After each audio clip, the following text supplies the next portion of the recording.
All right, the New York Giants have signed John Harbaugh in what is the first pin to drop in the coaching carousel of this offseason. And with that, I do think the New York Giants have brought in the most obvious and clear number one candidate for most teams.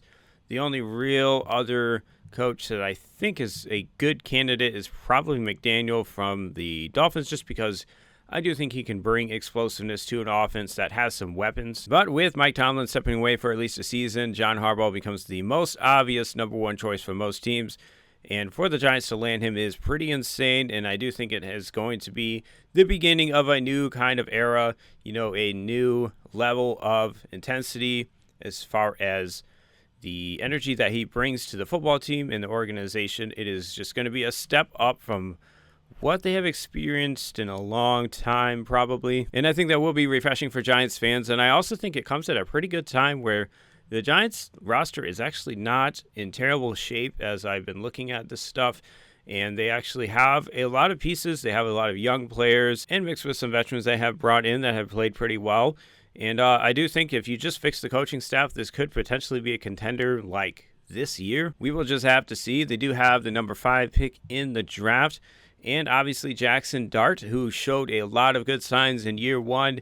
I do think as far as what you look for in a rookie quarterback, you saw pretty much everything you want to see other than the obvious one, and that is taking too many hits, inviting contact. I really just think if he wants to play in this league longer than a couple of years, he's going to have to learn to break tackles without using his head like this. And that's an obvious one for Giants fans who have watched the Giants this year.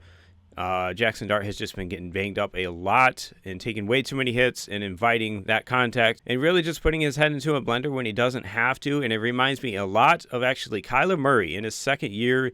He was pretty much going to win the MVP until he started taking too many hits. And a lot of times going down the sideline, he would just lower his shoulder instead of running out of bounds. And that is really, I think, what has turned Kyler Murray's career from becoming what we think was going to be one of the best young quarterbacks in the NFL to now he can't stay healthy and he doesn't look like the same guy. Yeah, so I really think the most important thing right now for the Giants is to make sure Jackson Dart understands he cannot do this anymore, and also to bring in an offensive coordinator. And that's just one where I don't really know who the hot candidates are right now, and we'll just have to see what happens. However, I do want to throw it out there that I think it's possible they bring in Greg Roman just because Harbaugh had worked with him before, and a lot of times coaches who come into a new organization want to bring in somebody who they're really familiar with, and it just really helps when you go into a new organization and you can trust that coaches are going to do what you want and train and teach things the way that you want them to be taught. So I do think it's possible he brings in Greg Roman, and I don't think that's the worst case scenario, but I don't think Greg Roman is a terrible offensive coordinator,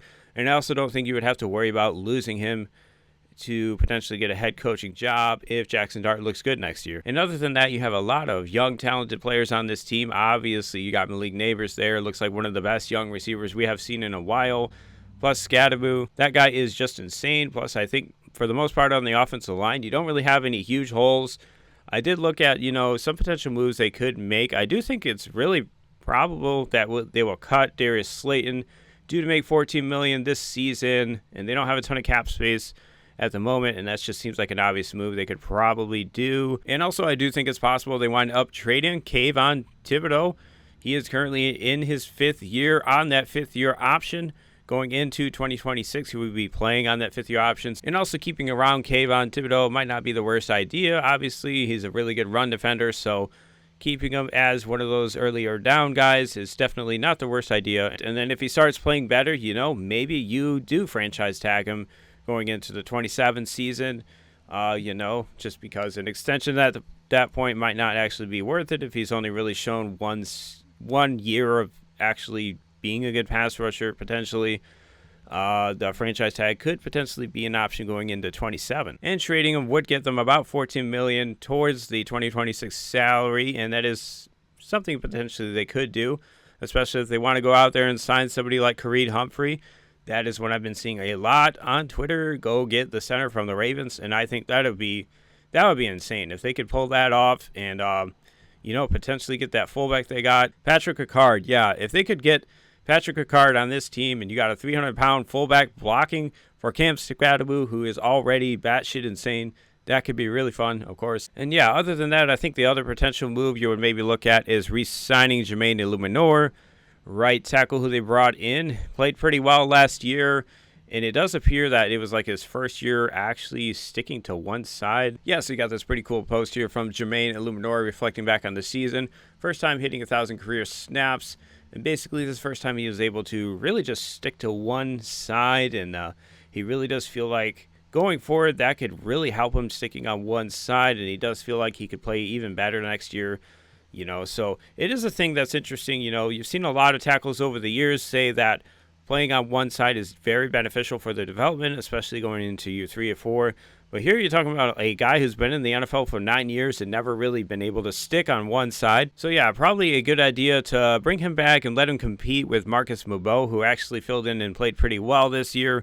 And if you do that, worst case scenario, you got 3 good tackles, and that's a really good scenario. Not a lot of teams out there really have 3 starting caliber tackles, so if you can pull that off, I think that'd be really smart, especially with a young quarterback. You just do not want to risk, him not having enough time in the pocket all the time. So, yeah, that would obviously probably be the way I go. Try to bring him back on, a 2-year deal, with a lot of money, but obviously I wouldn't do like a giant 4-year deal or something like that. So yeah, just some closing thoughts here. I wanted to just, talk a little bit. John Harbaugh has been one of those coaches I've followed for a long time. Started watching football in about 2007, so definitely a lot of those years, it's been a lot of fun watching the Ravens, and it's going to be crazy seeing the Ravens without John Harbaugh, and it's going to be crazy seeing the Giants with him on the sideline. So it should be a lot of fun, and I do think this will definitely kind of reignite my interest in the Giants. Obviously, there's no way I'm not watching them like next year. I'm going to be very interested in what they do in the draft at number 5, especially because they don't really need a tackle. You don't really need a quarterback. So it's going to be, defensive backs, defensive linemen, and you could just load up on premium positions. So I do think, honestly, that's probably going to be a really fun kind of draft cycle potentially for the Giants, especially coming off a really good draft in 25. And that's really all I got for you. Thanks for watching. We will catch you in the next video.